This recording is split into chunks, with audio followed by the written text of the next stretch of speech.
Hello, friends. Thank you for joining me with Through the Word with Pastor Joe. We're going to be looking at Exodus chapters 7 through 9 this morning. Let's read together. Exodus 7. Then the Lord said to Moses, "See, I have made you like God to Pharaoh, and your brother Aaron will be your prophet. You are to say everything I command you, and your brother Aaron is to tell Pharaoh to let the Israelites go out of his country.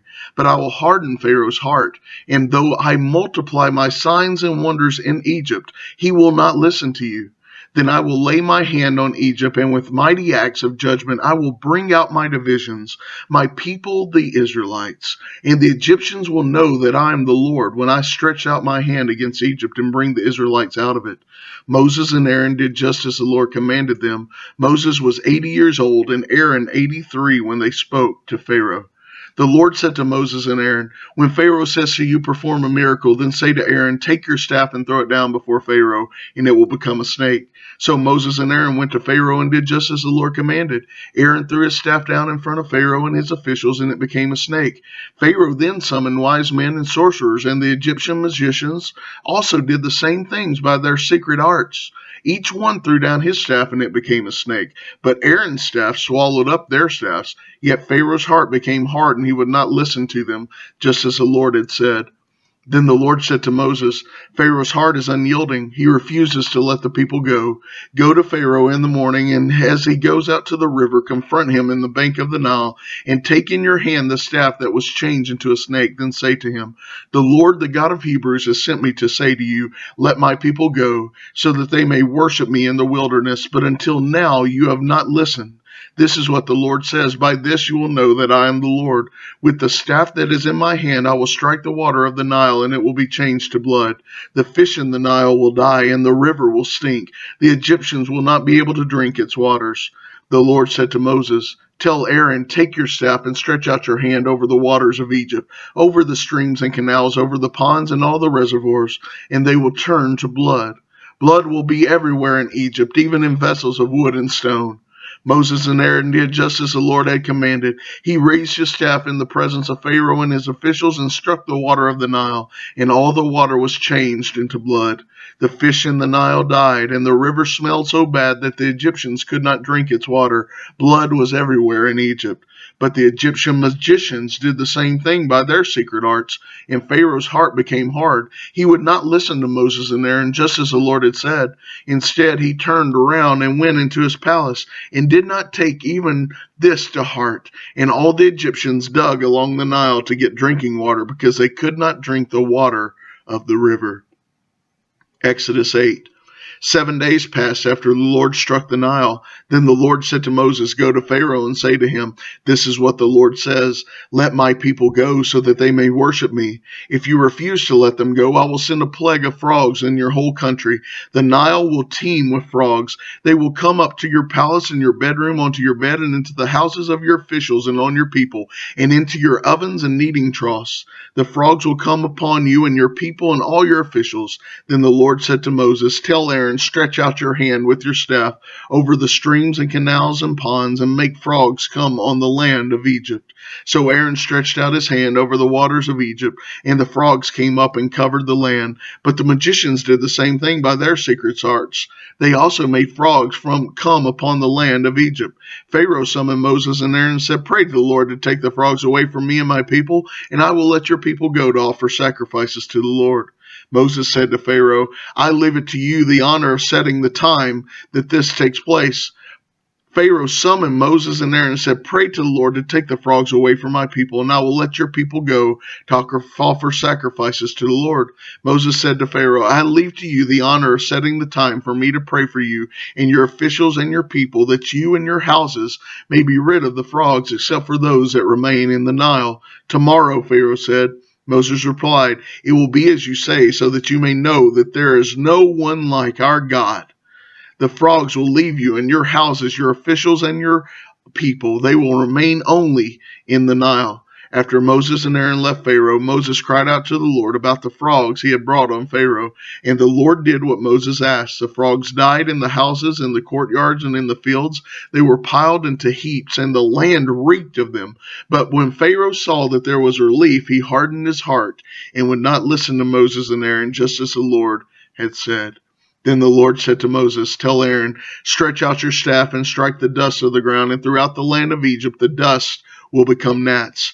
They did this, and when Aaron stretched out his hand with the staff and struck the dust of the ground, gnats came on people and animals. All the dust throughout the land of Egypt became gnats. But when the magicians tried to produce gnats by their secret arts, they could not. Since the gnats were on people and animals everywhere, the magicians said to Pharaoh, "This is the finger of God." But Pharaoh's heart was hard, and he would not listen, just as the Lord had said. Then the Lord said to Moses, "Get up early in the morning, confront Pharaoh as he goes to the river, and say to him, 'This is what the Lord says, let my people go so that they may worship me. If you do not let my people go, I will send swarms of flies on you and your officials, on your people and into your houses. The houses of the Egyptians will be full of flies, even the ground will be covered with them. But on the day I will deal differently with the land of Goshen, where my people live. No swarm of flies will be there, so that you will know that I, the Lord, am in this land. I will make a distinction between my people and your people. This sign will occur tomorrow." And the Lord did this. Dense swarms of flies poured into Pharaoh's palace and into the houses of his officials. Throughout Egypt, the land was ruined by the flies. Then Pharaoh summoned Moses and Aaron and said, "Go sacrifice to your God here in the land." But Moses said, "That would not be right. The sacrifices we offer the Lord our God will be detestable to the Egyptians. And if we offer sacrifices that are detestable in their eyes, will they not stone us? We must take a 3-day journey into the wilderness to offer sacrifices to the Lord our God as he commands us." Pharaoh said, "I will not let you go offer sacrifices to the Lord your God in the wilderness, but you must not go very far. Now pray for me. I will let you go to offer sacrifice to the Lord your God in the wilderness, but you must not go very far. Now pray for me." Moses answered, "As soon as I leave you, I will pray to the Lord, and tomorrow the flies will leave Pharaoh and his officials and his people. Only let Pharaoh be sure that he does not act deceitfully again by not letting the people go to offer sacrifices to the Lord." Then Moses left Pharaoh and prayed to the Lord, and the Lord did what Moses asked. The flies left Pharaoh and his officials and his people, not a fly remained. But this time also Pharaoh hardened his heart and would not let the people go. Exodus chapter 9. Then the Lord said to Moses, "Go to Pharaoh and say to him, 'This is what the Lord, the God of the Hebrews, says. Let my people go so that they may worship me. If you refuse to let them go and continue to hold them back, the hand of the Lord will bring a terrible plague on your livestock in the field, on your horses, donkeys, and camels, and on your cattle, sheep, and goats. But the Lord will make a distinction between the livestock of Israel and that of Egypt, so that no animal belonging to the Israelites will die.' The Lord set a time and said, 'Tomorrow the Lord will do this in the land.' And the next day the Lord did it. All the livestock of the Egyptians died, but not one animal belonging to the Israelites died. Pharaoh investigated and found that not even one of the animals of the Israelites had died, yet his heart was unyielding, and he would not let the people go. Then the Lord said to Moses and Aaron, "Take handfuls of soot from the furnace and have Moses toss it into the air in the presence of Pharaoh. It will become like fine dust over the whole land of Egypt, and festering boils will break out on people and animals throughout the land." So they took soot from the furnace and stood before Pharaoh. Moses tossed it into the air, and festering boils broke out on people and animals. The magicians could not stand before Moses because of the boils that were on them and on all the Egyptians. But the Lord hardened Pharaoh's heart, and he would not listen to Moses and Aaron, just as the Lord had said to Moses. Then the Lord said to Moses, "Get up early in the morning, confront Pharaoh, and say to him, 'This is what the Lord, the God of the Hebrews, says. Let my people go, so that they may worship me. Or this time I will send the full force of my plagues against you and against your officials and your people, so you may know that there is no one like me in all the earth.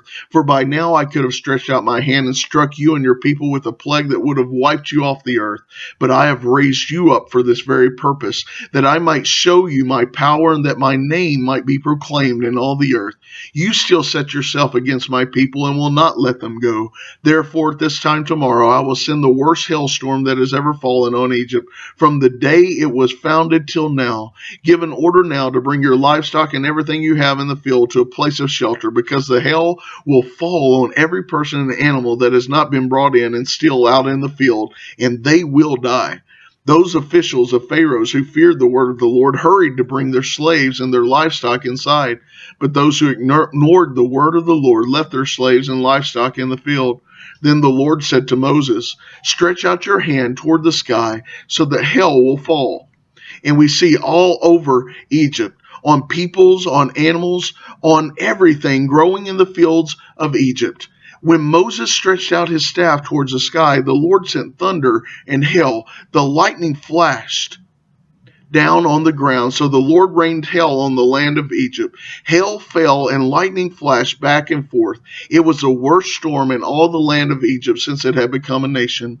Throughout Egypt, hail struck everything in the fields, both people and animals. It beat down everything growing in the fields and stripped every tree. The only place it did not hail was the land of Goshen, where the Israelites were. Then Pharaoh summoned Moses and Aaron and said, "This time I have sinned," he said to them. "The Lord is in the right, and I and my people are in the wrong. Pray to the Lord, for we have had enough thunder and hail. I will let you go. You don't have to stay any longer." Moses replied, "When I have gone out of the city, I will spread out my hands in prayer to the Lord. The thunder will stop, and there will be no more hail. So you may know that the earth is the Lord's, but I know that you and your officials still do not fear the Lord." The flax and barley were destroyed, since the barley had headed and the flax was in bloom. The wheat and the spelt, however, were not destroyed because they ripened later.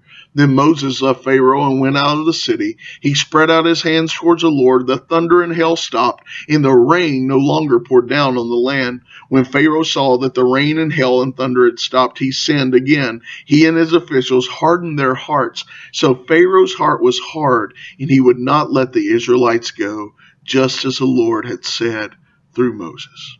God bless you, friends. We'll see you again tomorrow.